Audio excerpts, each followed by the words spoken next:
Muito bem. Nosso estudo de hoje, o medo.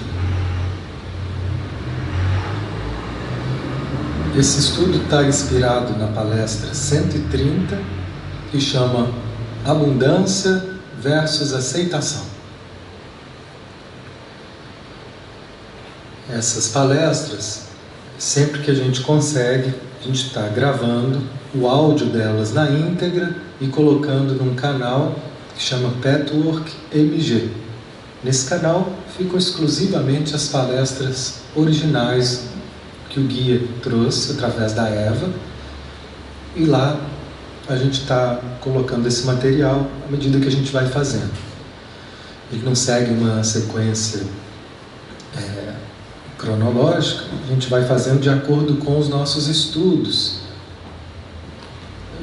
dentro do módulo, né, das formações.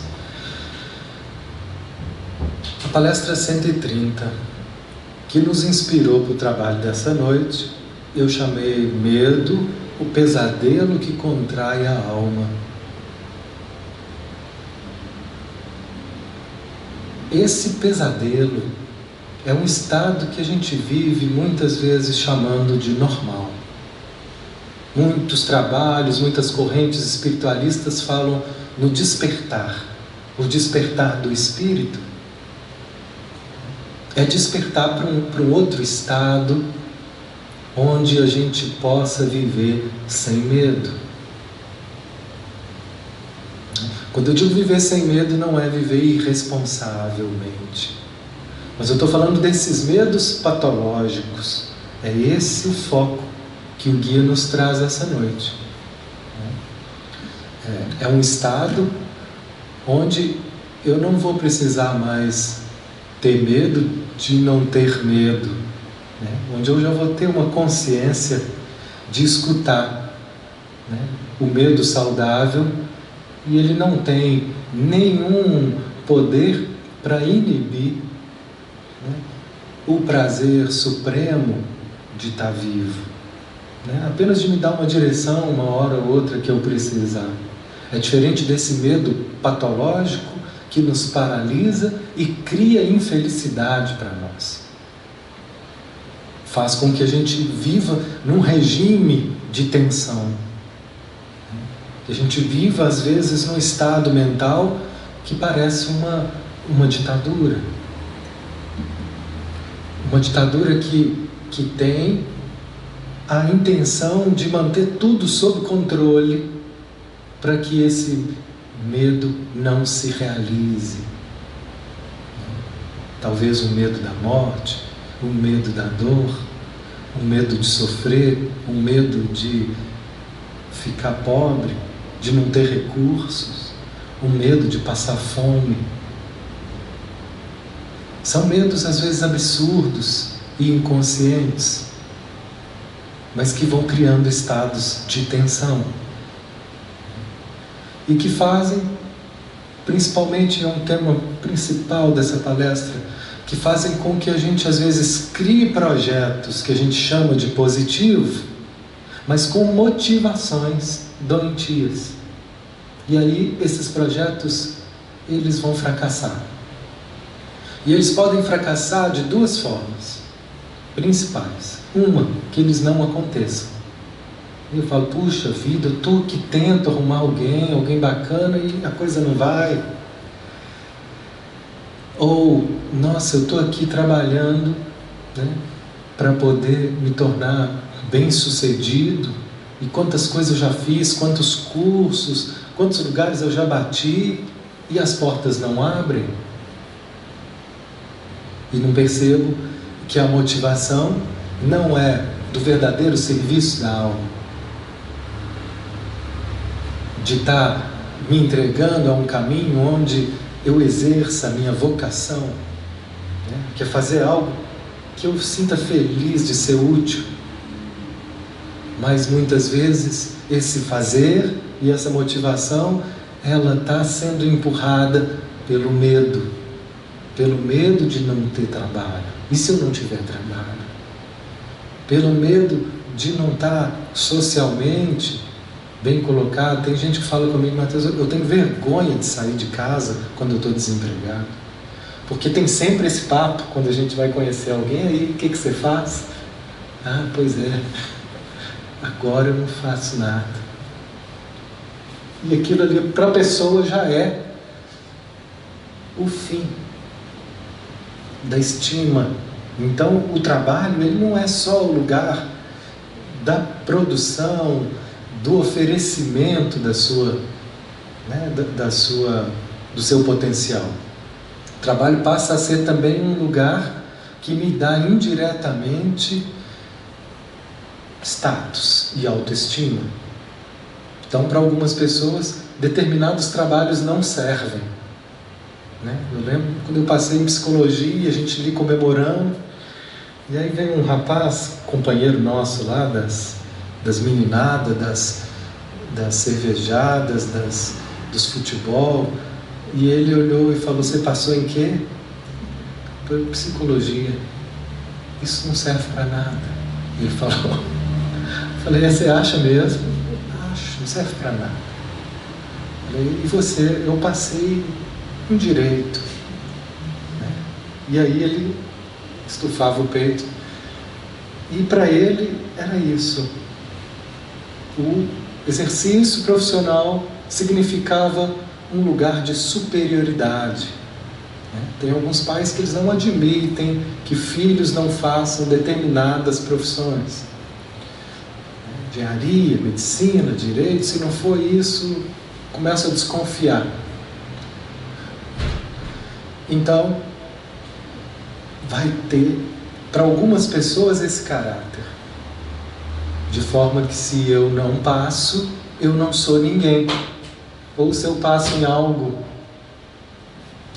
música, filosofia, psicologia, não vou citar os outros para não ofender ninguém, não quero isso, mas a gente sabe bem, né, que se não forem aí os medalhões, aqueles que foi, né, toda uma consciência de massa que envolveu que essas profissões, elas foram e ainda são as que dão dinheiro.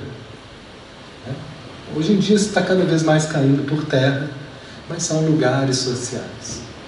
Então, se eu for buscar a minha ascensão profissional movido pelo medo de não ser alguém reconhecido, é muito provável que eu vá fracassar. O primeiro fracasso que eu disse é o mais básico, é de que não aconteça. Eu falo: eu não consigo passar, já fiz tantas vezes para medicina, não passo.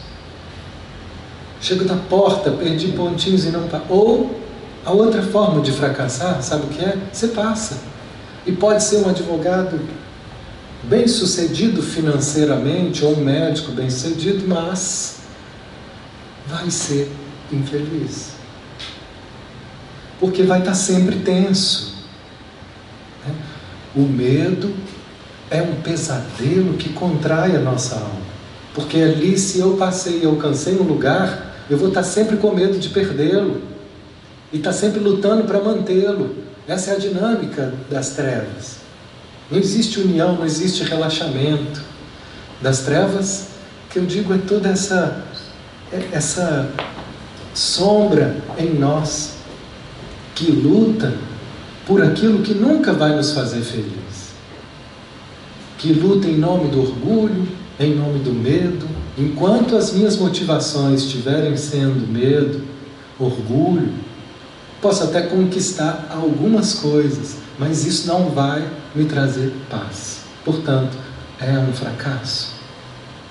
A paz, ela só é conquistada na confiança, no relaxamento, que a alma se entrega, que ela confia, no amor.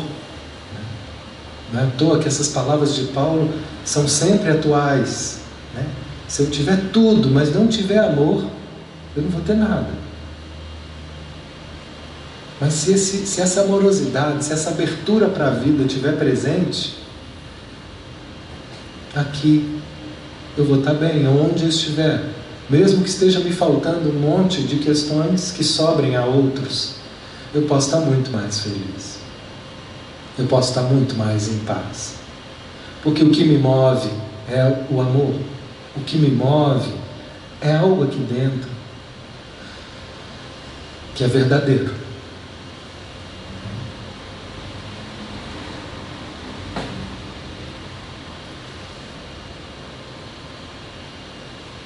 A primeira palavra que o guia nos oferece nessa palestra: é disso que se trata a vida, meus amigos, é disso que se trata essa esfera de consciência humana, com as suas repetidas encarnações, nas quais atravessam a escola da experiência. É disso que se trata o nosso caminho, a descoberta de que o medo é desnecessário. Vocês estão aqui para isso, para despertar desse pesadelo. E a gente está atraído, nós fomos atraídos para essa escola, que ele chama essa esfera de consciência, que a gente chama de Terra, por essa afinidade de cada um, de alguma forma, está preso a esses medos. O maior de todos os medos, que faz parte do inconsciente coletivo, é o medo da morte. Às vezes a gente acha que não tem porque ela não apareceu de frente. Mas quando ela nos ameaça de frente, nós somos visitados, né, por um terror. Porque o que é essa morte, senão, por mais que a gente tenha lido aí muitas coisas, ainda vai ser sempre um desconhecido. Então essa é a dinâmica do medo. O medo traz sempre o confronto com o desconhecido. E seja essa morte do corpo físico, ou a morte da perda de algo, de alguém com que eu me apego, do jeito que eu me apego à vida. E se você for demitido? Nossa Senhora, eu morro.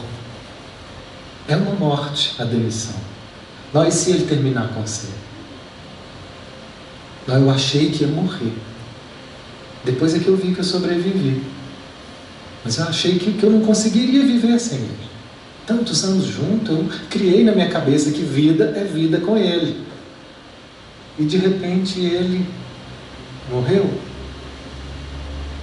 Ou morreu com outra para lá. É uma morte. Mas não é mais meu. Não é mais minha. Como se tivesse morrido. Tem gente que fala, se morrer é melhor, que aí eu... mais fácil de me conformar do que perder para outra. Né? E então disparam em nós, nessas horas, né? Aí é que a gente vai ver as nossas defesas. E então a gente começa a se culpar, começa a se punir, começa a achar que poderia ter feito mais, que poderia ter feito melhor. Oi? Chega até a adoecer. Tudo isso faz parte desse medo de perder e de tudo que envolve o medo de perder. É muito comum, quando a gente perde situações, pessoas, que a gente tinha muita ânsia de reter, que a gente sente que, em algum nível, e eu vejo, a gente pode, quando a gente vai escutando, isso vai ficando mais claro, é muito comum, pelo menos essa é a primeira impressão que vai vindo, mesmo que depois a gente descarte, mas que quando a gente perde algo que a gente tinha assim muita vontade de ter, podemos sentir que estamos sendo punidos. Punidos por não termos sido perfeitos. Então começa todo um adoecimento, uma depressão, de não aceitar aquela perda. De não aceitar que aquilo não pode ser meu, que aquilo não pode ser do jeito que eu queria. Trabalhando com uma pessoa, e ela tinha um cara que ela se dedicou, né? Ela abriu mão de um lugar profissional para poder ficar com ele, mudou de cidade para poder ficar com ele. E tinha toda uma perspectiva, uma promessa, né? Já não era um namorico de adolescente, né? Eram adultos. E assim foi feito todo o investimento, e eles começaram, mas depois de um tempo, 2 anos, foi esfriando, e ela foi vendo que ele, né, tem um próximo passo, a gente fica, aí o próximo passo, namora, próximo passo, noiva, e o próximo passo, naturalmente, uma vida de casado. Esse é o normal, é o padrão. Hoje em dia estão tendo variáveis muito interessantes, mas esse é o padrão. E aí, no passo do noivado para o próximo, né? No próximo do namoro para o noivado, que o noivado até ganhou um anelzinho, mas o anelzinho não veio com a data, né? Geralmente deve vir com a data, e não veio com a data que era do casamento. Então, o próximo passo ele não aconteceu. E ela foi vendo, esperando, esperou um tempo, começou a cobrar, e aí, nós não vamos dar o próximo? Ah, pois é, estou pensando, e o próximo passo não veio. Ela não acreditava, ela não estou acreditando. Eu construí toda a vida baseado nisso, e isso não veio. O desespero, o medo, e o medo ele vem com todos esses fantasmas, e esse foi o fantasma mais forte. Deus está me punindo, porque essa é a mentalidade infantil. Se meu pai me ama, ele me dá o que eu quero. Toda vez que eu não dou o que minha filha quer, ela fica de mal de mim, e ela sente que eu não estou oferecendo amor. Que a ideia infantil que a gente tem de amor é receber o que a gente quer, e o que a gente às vezes acha que é o melhor para nós, e às vezes não é isso que vem. Às vezes é por amor que o nosso pai diz: não, agora não, depois, desse jeito não, de outro jeito, desse jeito não. E a gente só escuta o não, e aquilo é um terror. E não consegue imaginar que possa ter outro jeito, que possa ter outra hora, que possa até ter uma outra pessoa, ou outro trabalho. Esse é o terror. Esse é o terror que vai fazendo com que a gente se agarre às pessoas, às coisas, a essa vida material. Né? Escutando essa palestra, estava escutando junto com a minha esposa, tem um momento que o guia fala assim: olha, se você soubesse como que nascer é muito mais apavorante do que morrer, né? E o Espiritismo conta algumas histórias assim também, que a gente tem muito mais medo de nascer, porque a gente está lá num lugar com a consciência expandida, né? com a clareza, e fala: oh, agora você vai perder toda essa memória. Você vai perder, você vai comprimir, você vai esquecer de tudo. Tudo isso que você já conquistou, tudo isso que você já aprendeu, vai esquecer. E vai voltar como um bebezucho impotente durante, né, 10 anos da sua vida ali, 15 anos da sua vida, hoje está estendendo mais, dependente daquele pai, daquela mãe.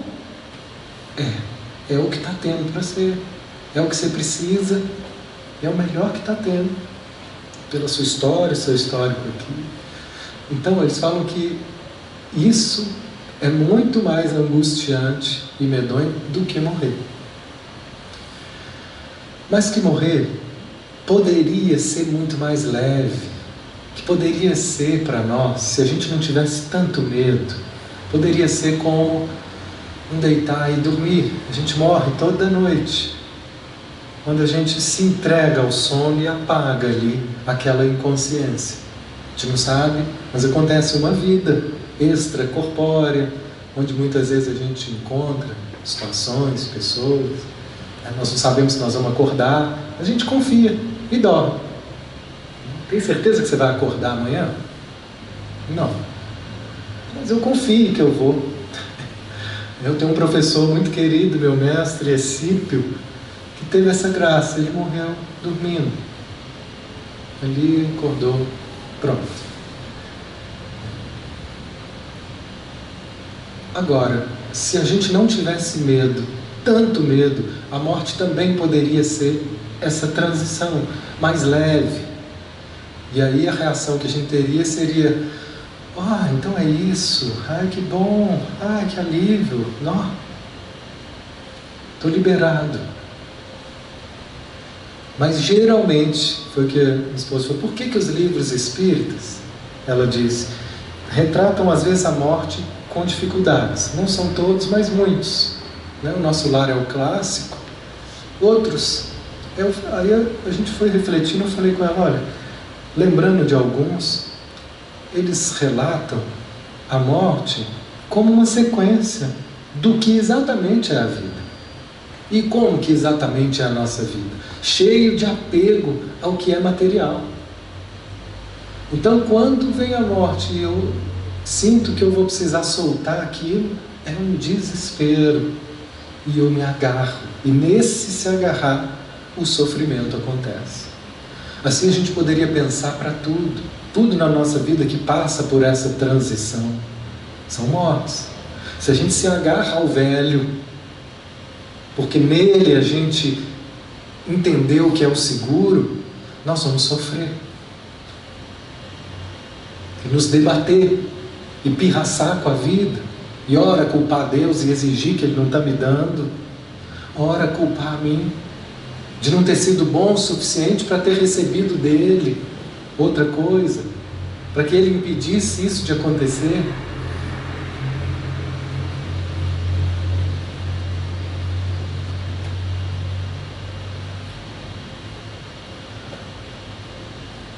O grande inimigo, palavras do guia, é o medo.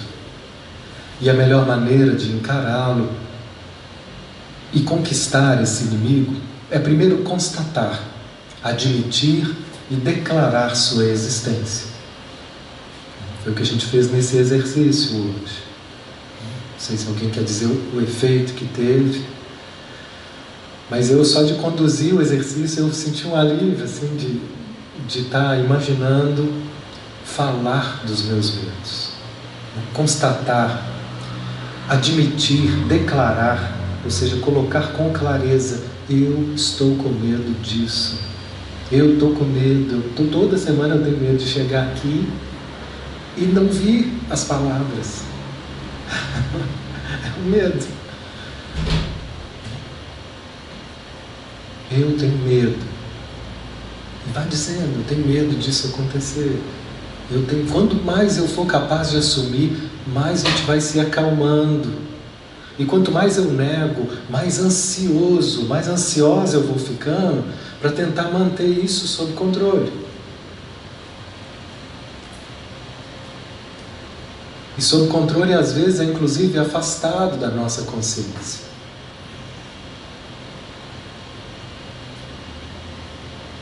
Então esse é o passo mais básico desse trabalho com os nossos medos. Se não tiver para quem dizer, né, não puder ter agora um terapeuta, ou um amigo de confiança, um helper, alguém que pudesse me escutar sem me julgar. Se não tiver ninguém, escreva. Escreva como se você estivesse dizendo para Jesus, para o seu terapeuta, ou para esse terapeuta interno. Nós temos um terapeuta interno que é capaz de acolher todas essas partes doentes, distorcidas em nós. Então a gente precisa levar para a consciência, esse é todo o trabalho do Petro, levar para a consciência o que está inconsciente, fazer essa transição. E essa transição, ela também é uma morte. Toda vez que isso for feito, algo vai morrer. Porque o medo, ele é composto de um monte de coisa que a gente acha que é, mas não é. O maior pavor que a gente tem daquilo que a gente define como medo, quando a gente se aproxima disso, ou que isso acontece, a gente fala, pô, não era nada daquilo que eu pensava. Passei até bem. O problema era o que eu imaginava. A gente sofre muito mais com as nossas fantasias. O que eu imagino que é ficar desempregado, com as nossas expectativas frustradas. O que eu imagino que é ficar sozinho. O que eu imagino é essas expectativas, essas fantasias. Às vezes elas criam um cenário que é muito mais pavoroso do que a realidade. Eu tenho um horror de ficar dependente de alguém. Horror. Eu vivo, né? Eu trabalhei uma vez com uma pessoa que a gente conseguia avançar muito pouco, porque a nível de ansiedade dele era demais. Então, às vezes, quando eu pedia para ele fechar os olhos, para a gente poder aprofundar nesses sentimentos, para conhecê-los melhor, para trazer à consciência o que estava ali inconscientemente, criando uma fogueira de ansiedade, ele não dava conta. Ele falava: não, eu sinto que está tudo queimando. Quando eu paro para prestar atenção, parece que está tudo queimando. Mas a sensação que eu tenho é que eu me vejo no futuro como um morador de rua. Eu olho para um morador de rua e falo: lá eu sou você amanhã. Ele pensava, não é porque ele escolhia pensar assim, não, gente. Vinha na cabeça dele essa ideia, essa realidade, esse pensamento, como se fosse um informe do dia. Olhe para você amanhã. E ele ficava fritando com aquilo ali, e aí ele saía trabalhando igual um louco, fazendo 1000 coisas e tendo que demonstrar competência o tempo inteiro para poder evitar que aquele medo se tornasse realidade. Resultado: a vida dele era sempre uma confusão, sempre tenso, sempre brigando, porque é o pesadelo de viver com medo. Mas eu estou fazendo uma coisa boa, estou trabalhando. Não, você está sendo movido pelo medo, arrastado pelo medo. Vai ter sempre tensão. E nessa tensão, onde a nossa alma fica contraída, eu deixo de sentir o gosto da vida. Eu deixo de poder expressar o meu melhor.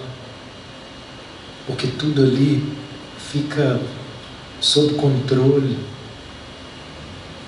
Fica pesado viver assim.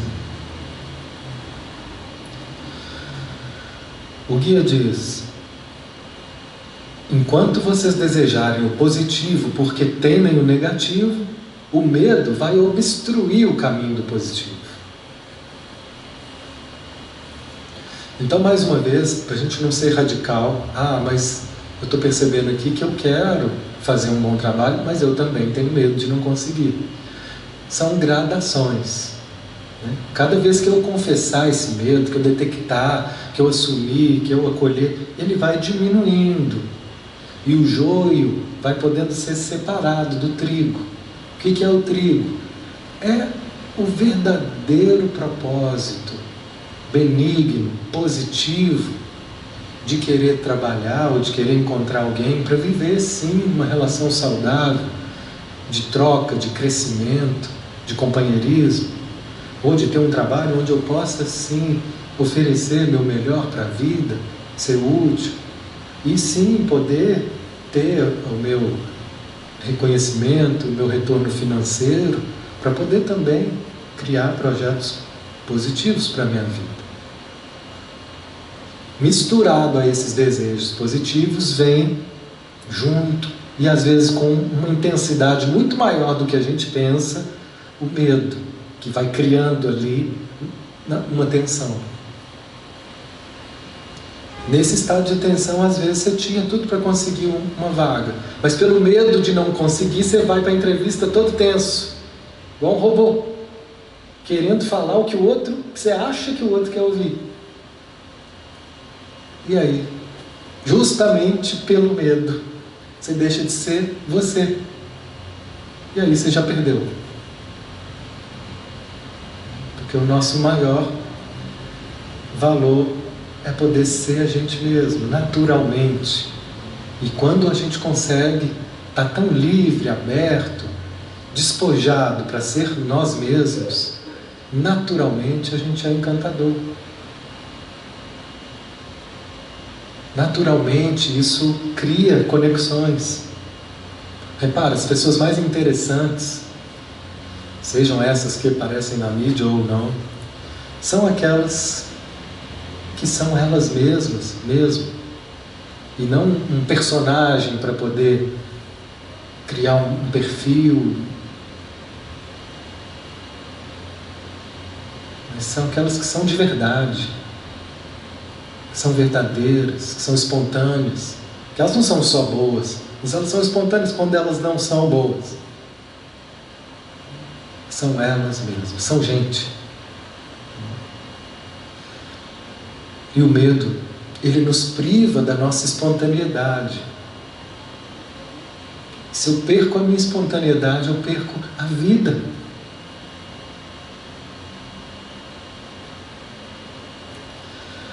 Onde quer que exista medo, tudo isso recorte da palestra 130. Onde quer que exista medo, esse medo vai produzir as circunstâncias temidas. Olha que interessante. Essas circunstâncias são, ao mesmo tempo, a única forma de convencer o eu de que o medo é desnecessário. Então, se eu tenho medo, e esse medo está aqui, esse medo ele vai criar, produzir circunstâncias, situações, onde eu vou viver aquilo que eu tenho mais medo. Porque é esse o exercício. Tem uma frase de Pietro Baldi que diz assim: é justo que a vida bata nos nossos pontos mais fracos. Aqui ele está completando, não é a vida que está batendo, que está de sacanagem, não. Somos nós que estamos criando essa realidade, que vai parecer que é a vida, mas somos nós que estamos atraindo, criando e às vezes afastando situações de acordo com o que eu sinto.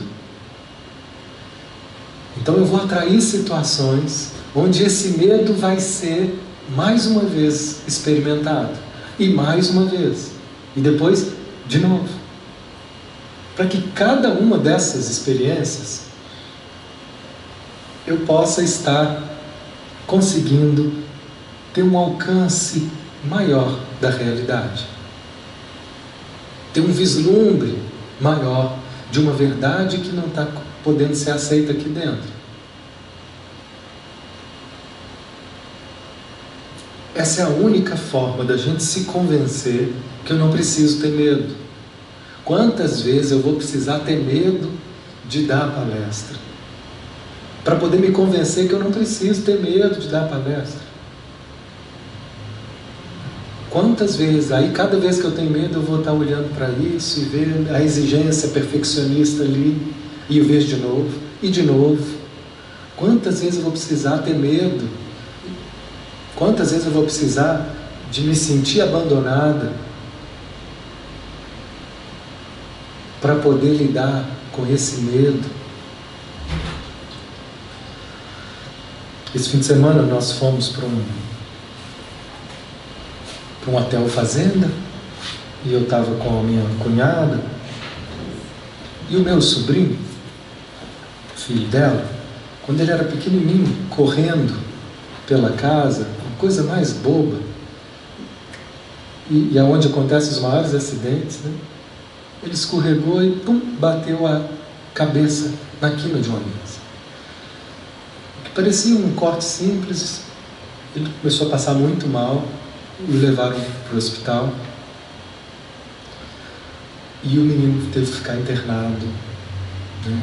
Ele viveu assim, por milímetros, não afetou certas áreas do cérebro onde ele ia ficar totalmente comprometido.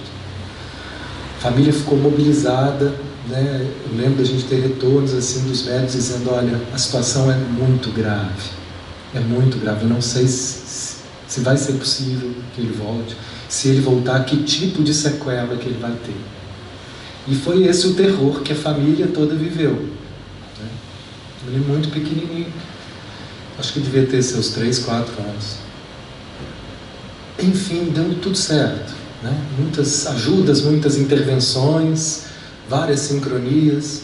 Poderia não ter dado. E a família ia viver esse trauma. Mas deu certo. É difícil falar o que é certo, porque às vezes quando não é o que a gente acontece, a gente fala deu errado. Deu errado para quem? Se essa era a missão desse ser, passar por essa transição nessa idade. Se essa era o propósito da família, viver essa perda nesse sentido. Então, certo e errado é sempre uma ilusão dessa dualidade que a gente vive, como ponto de vista os meus interesses.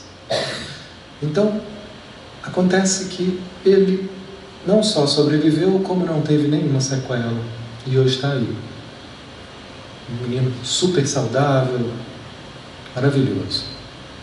Mas, vira e mexe acontece essas situações. A gente estava lá no hotel fazenda, tudo numa boa, vendo lá os cavalos, e tinham várias pessoas, devia ter umas 50 pessoas ali.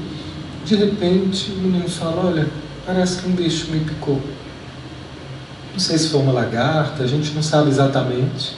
Ele falou, tá doendo, ele começou a passar mal e começou a vomitar. E os olhos revirando. E imediatamente os pais, um olhou para o outro, pegaram o menino, colocaram no carro e foram para o hospital. Chegou lá, fez todos os exames, passou por observação. E os sintomas do medo eram o mesmo dos sintomas que ela sentia. Isso já aconteceu várias e várias vezes. É uma situação onde ele corre para o hospital. E é difícil imaginar, mas como é que os pais criaram isso? Mas tinha lá um monte de menino, é com ele, é com o filho daqueles pais. A situação ela reproduz. E aí ela falou, olha, Nossa Senhora, de novo com ele? Eu não dou conta disso não. Nossa Senhora, tem que ter uma aventura dessa, até quando? Toda hora. E aí a minha esposa falou com elas, mas olha, é justamente para você perceber que você dá conta. E é isso que o guia está falando. Quantas vezes nós vamos precisar de experimentar situações de medo, de perder, para perceber, eu dou conta, sim. Isso não vai acabar comigo, não. Seja o que for, eu vou passar por isso. Eu posso ficar sem isso, sim. E enquanto eu não aprender isso, porque eu entendi. Mas na prática, na hora que a gente está vivendo essas situações de medo, gente, esquece palestra, esquece oficina da alma, esquece evangelho, esquece tudo. Lá na hora, o que vai contar é aquele momento, é a emoção daquele momento. É a verdade que ainda vibra nessa dimensão emocional. Todo mundo que sofre, que vem procurar ajuda em consultório de psicologia, é porque vive situações onde eu não estou controlando, eu não estou sabendo lidar com isso. E todos nós temos dimensões que a gente não controla. Então esse trabalho todo é uma dinâmica entre a gente aprender a ganhar cada vez mais consciência para poder ter controle sobre nós e aprender também a abrir mão do controle e nos entregarmos a um poder maior. Porque por mais que eu trabalhe nesse caminho de autoconhecimento, pode estar aí vidas, 30, 40 anos, 50, nessa vida, mais a outra, ainda vai ter sempre aspectos que eu desconheço e, portanto, que eu não controlo. E por isso eu vou precisar aprender a soltar. E essas situações que eu já começo a identificar, se eu começo a trabalhar, assumir, falar disso, isso vai perdendo força, vai se diluindo. E se isso se repetir, vai se repetir, mas com menos intensidade. Às vezes com menos frequência, até que eu compreenda a verdade. A verdade que não é necessário ter medo. Me deu medo de tanto medo. Mas que é muito difícil. Pois é. Muito Difícil é a gente nem começar. É a gente não ter consciência. Nem saber que É a gente nem saber que tem medo. Aí é que é difícil. Que a gente vai se sentindo vítima da vida o tempo inteiro. Então, ninguém falou que era fácil. Mas essa ideia de que é difícil, ela já cria um dificultador maior. A gente pode dizer, é possível. Não é de uma hora para outra. Mas é possível. Experimenta e veja. Encarar a perda. Encarar seus medos. Encarar seus medos. O problema não é a perda. Mas demanda muito tempo. Demanda tempo. Sim, exato. O problema é que a gente quer encarar e tá bem amanhã. Semana que vem. Não, isso não tem jeito. Mas nós vamos precisar de um tempo. Quando a gente fala, eu lido bem com isso, são tempos, são processos. Que às vezes a gente não tem paciência e fica querendo acelerar a vida para me dar logo um trabalho novo, para me tirar logo essa angústia, né, de ter perdido uma pessoa que eu estou junto com ela há 30 anos. Vou precisar de um tempo para me descolar de todo esse apego. É um dia após o outro. Após o outro, cada dia um dia. Mas esse desconhecido é que é o pavor. Eu estou lembrando de um momento lá também nessa viagem onde a gente saiu para caminhar, já estava anoitecendo.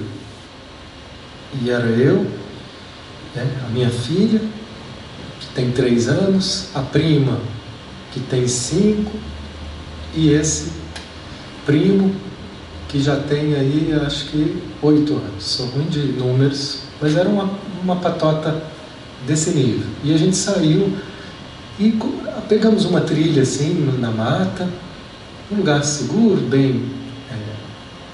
tinha pedras, não era uma mata fechada, mas quando vai anoitecendo, os barulhos da mata vão surgindo, barulhos novos, cigarra, sapo, e um barulho de uma ave estranha que a gente não via ela, mas era um jacu. E um jacu, quem conhece, é um pássaro grande, ele faz um grunhido muito forte. E de repente eles olharam para mim assim: vamos embora? Vamos voltar, tio Deus? Vamos. E aí elas ficaram, eu fiquei tentando permanecer um pouquinho mais e curtindo um pouco, fazer um medinho neles, para aquela aventura. Um lado meu um pouco. Aí fomos voltando, e quando a gente voltou, tinha um pessoal chegando do hotel e alguém falou: que bicho era aquele? Perguntei. Ah, um filhote de dragão. Um respondeu lá. Eles olharam para mim assim, apavorados, né? Porque eles não conheciam. A gente não conhece. E o que a gente não conhece cria todo esse fantasma. É infantil e a gente ri, mas é isso que Deus fica rindo de nós. Olha lá, morrendo de medo, meu Deus. Ah, porque está sozinho. Ah, porque está desempregado, morrendo de medo, meu Deus. Como se eu não fosse criar como se a vida não fosse dar um jeito. Oh, meu Deus, as crianças. Olha lá as crianças.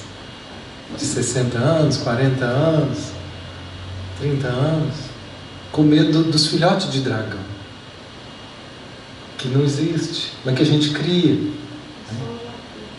E ele, né, não adianta a gente entender. Está escrito lá. Se eu não deixo nenhuma ave, né, eu cuido de tudo, eu estou cuidando de tudo o tempo inteiro. Entendeu? Entendi. Mas eu ainda não sinto. E enquanto eu não sinto essa confiança plena, essa entrega na vida, eu vou precisar experimentar as situações que me geram medo. Porque são nelas é que eu vou me convencer de que eu não preciso, que eu posso passar por isso.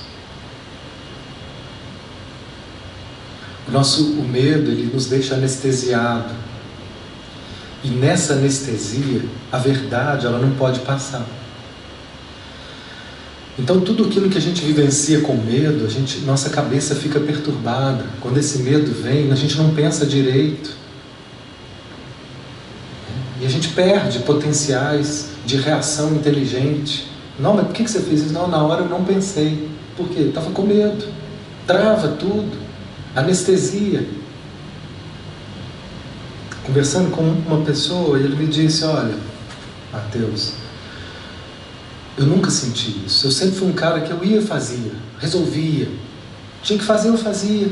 E eu não pensava, eu nunca questionei isso, eu nunca questionei se eu não era um bom pai, se eu não era um bom profissional. Eu fazia o que tinha que fazer e pronto.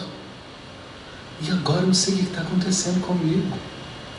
Tudo me deixa inseguro, eu estou com medo de não dar conta.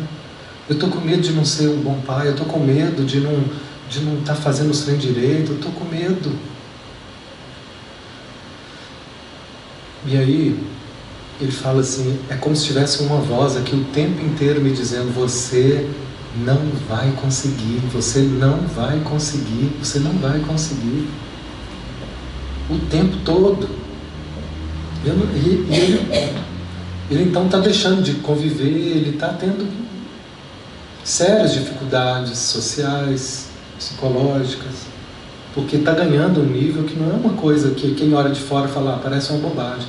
Só quem vive esse pesadelo, cada um sabe dos seus pesadelos de medo, que você sabe como que isso é aterrorizante, como que isso tira, né, a minha cunhada, na hora que falou, na hora o organismo dela entrou em confusão aqui todo.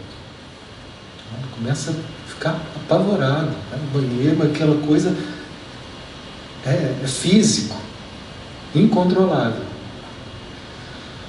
Então a gente começou um trabalho de escutar essa voz e de escutar esse lado corporalmente, porque às vezes a gente fica querendo convencer essas vozes dentro de nós, ou querendo lidar com as nossas dificuldades de uma forma mental, racional. Mas não é racional o medo, ele é emocional. Ele está sempre falando de questões do passado que ficaram mal resolvidas. Os medos são ecos do passado. Nós precisamos escutar essas vozes de uma forma mais sentida, emocional, corporal. E eu então pedi qual a sensação de escutar isso. E ele falou, olha, metade do meu corpo está todo paralisado, está todo contraído. E a imagem que me vem é de um ser que está todo na posição fetal, agoniado. E eu fico vendo isso, e aí eu falei assim, se permita sentir isso um pouco, faça um contato com isso. E é desse lugar de fragilidade, de insegurança, que esse homem nunca tinha experimentado. Era um homem totalmente seguro, que fazia, que resolvia, de repente agora ele está assaltado. O medo nos assalta, né? Nos embriaga. É uma coisa que quando eu vejo, eu já estou possuído de medo. E estou dentro de um pesadelo. Depois que eu acordo, eu falo, gente, que bobagem. Eu mesmo falo. Mas agora que você está fora do transe, né? Mas na hora que vem, a gente sabe, cada um sabe. A gente fica possuído. E ali então eu pedi que ele pudesse fazer contato com aquela fragilidade e repetisse, eu estou com medo. Agora eu sinto medo. E em vez de fugir e brigar com aquela parte, nós fizemos o contrário. Vamos de encontro a isso. Assuma isso. Eu estou com medo. Eu sinto medo agora. E ele foi dizendo todos os medos que aquela parte parecia estar dizendo. De não dar conta, não vou dar conta, de não conseguir, eu não vou ser capaz. Ele foi repetindo tudo, que tudo foi ficando mais forte. E a sensação que eu tinha era realmente de algo mortal, era um medo de morrer. Mas não fazia sentido racional nenhum aquilo ali. E mais uma vez, nós temos medos que talvez sejam traumas do nosso nascimento. Medos que talvez sejam traumas de outras vidas. E medos que às vezes são dos nossos pais, dos nossos avós, dos nossos ancestrais. Foi comprovado cada vez mais agora com a ciência, que essa é uma pesquisa que está rodando agora de novo, mas ela foi publicada acho que em 2013, falando que existe uma dimensão do DNA que transmite experiências, né? É uma forma de transmissão genética diferente, que transmite, e mesmo os ratinhos, eles não tinham conhecido aquele cheiro, né, que os pais deles sentiram o cheiro e tomavam choque.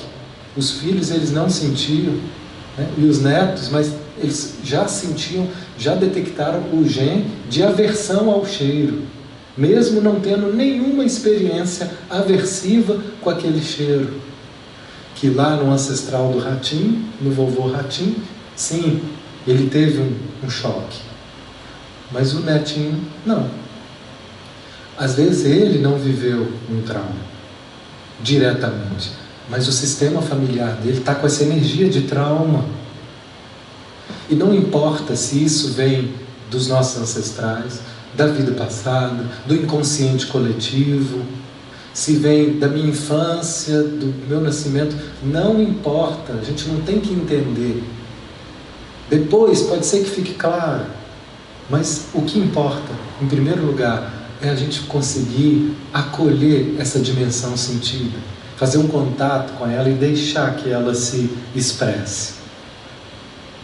Porque aí cria um movimento daquilo que está tenso, preso, congelado, descongela e solta, e daí vem um alívio. Nesse caso, começou a me vir uma intuição, não conheço a história dele, mas eu falei, pode ser que isso esteja ligado ao seu pai, aos seus avós, eu não sei que história, mas pode ser. Veja se faz sentido olhar para eles e dizer, eu assumo essa insegurança por todos nós. E quando eu pedi para ele dizer isso, ele arrepiou todo. E ali começou a vir uma tosse, um nó na garganta que se transformou numa tosse. Ele foi tossindo, como se estivesse pondo algo para fora. Ele não vomitou, ele falou, olha, eu achei que eu ia vomitar, mas ele não vomitou. Mas ele acha que não vomitou porque ele não viu o vomito. Mas ele vomitou sim. Se eu tivesse o dom da vidência, que eu achava que eu tinha que ter para poder ser um terapeuta bem poderosão, depois eu desapeguei desse ideal. Mas se eu tivesse o dom da vidência, que alguns têm, nem sei se é bom ou ruim, tem hora, eu veria a energia que ele estava expelindo naquela tosse, a gosma preta, a fumaça preta que estava saindo ali naquela tosse. O que era aquela fumaça, aquela gosma preta, que eu suponho aqui, era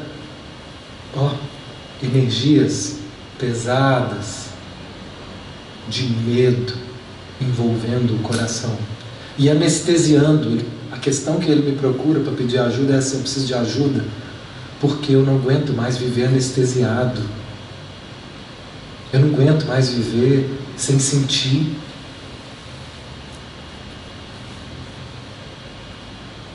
Anestesiado, o medo anestesia como uma defesa e trava tudo.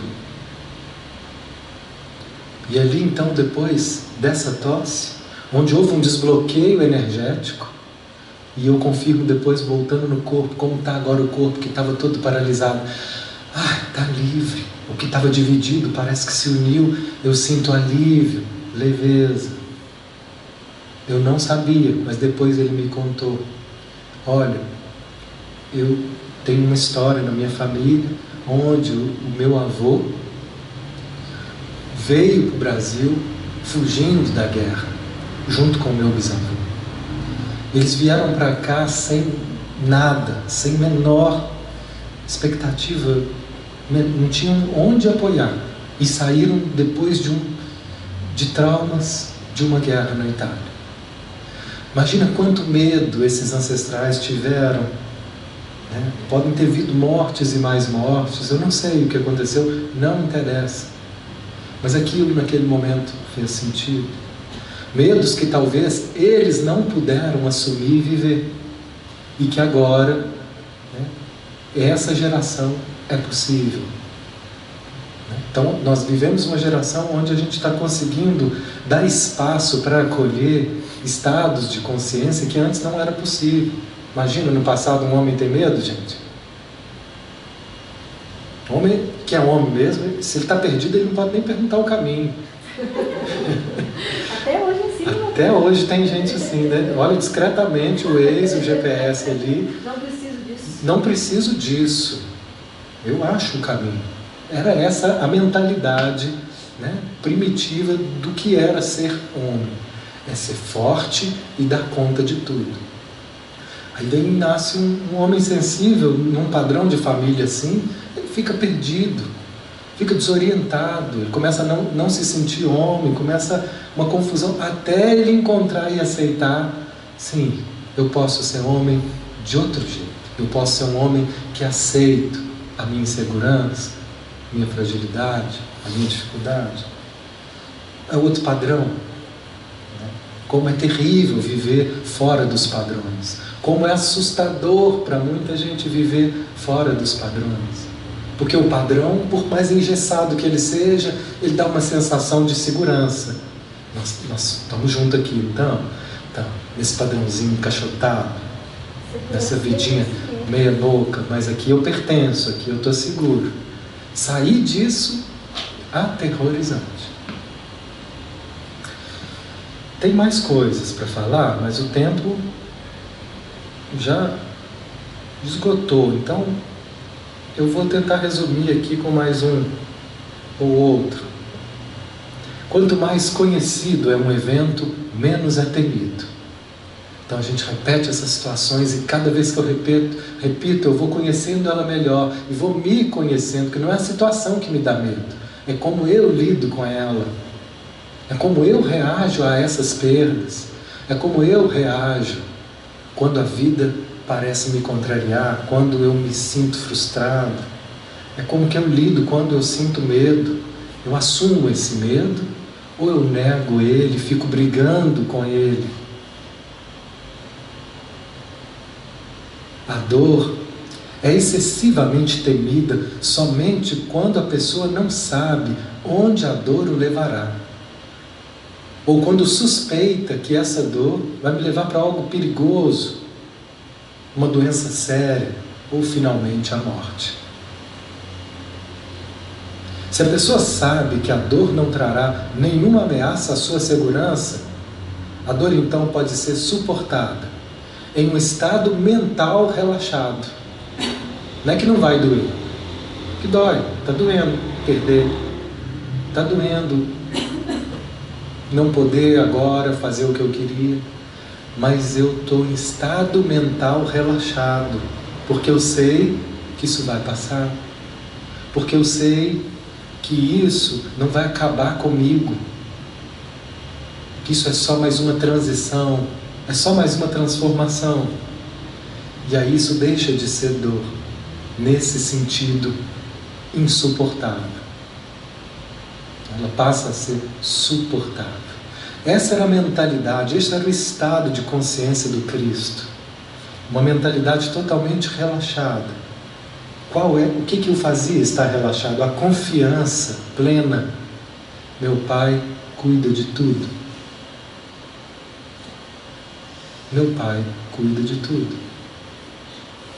Tudo que está acontecendo está de acordo com a vontade do meu Pai. E essa aceitação, ela não precisa ser trágica. Então eu tenho que aceitar que eu vou ser crucificado? Não. Mas é aceitar que às vezes, a vida parece nos crucificar. Ela vai crucificar a nossa vaidade, o nosso orgulho, os nossos apegos, as nossas certezas. Isso vai ser crucificado.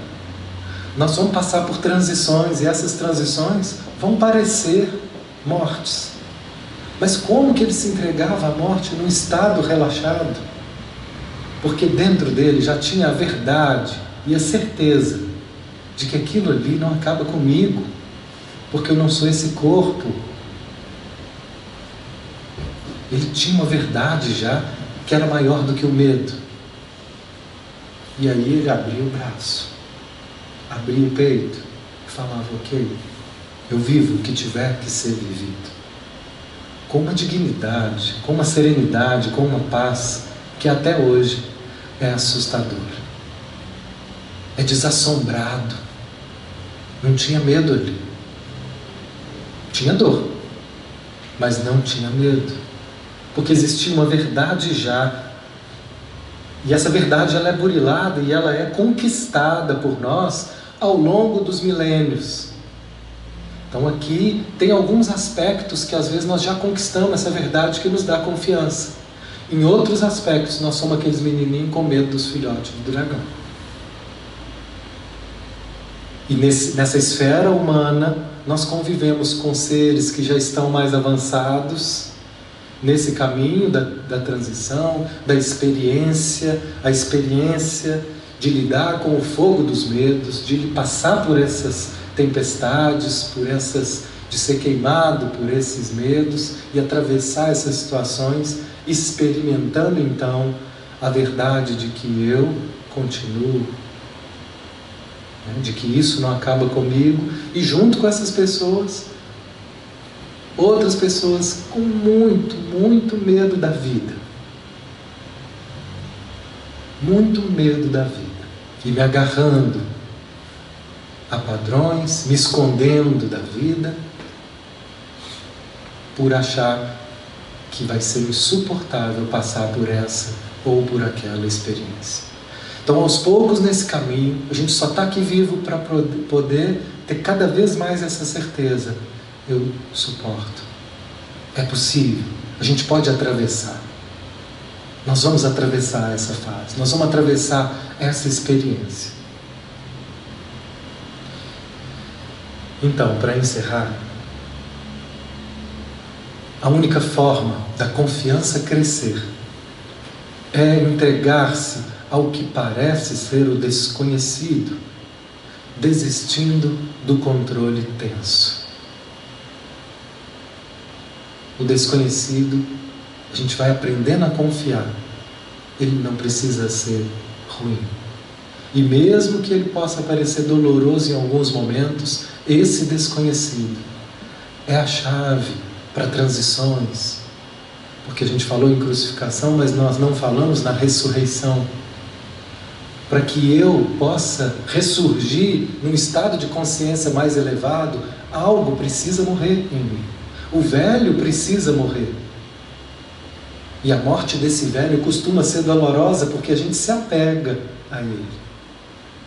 Mas quando eu começo a confiar que esse desconhecido está me conduzindo para um outro estado, que é sempre melhor, eu vou me entregando.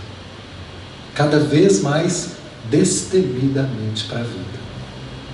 Que assim seja.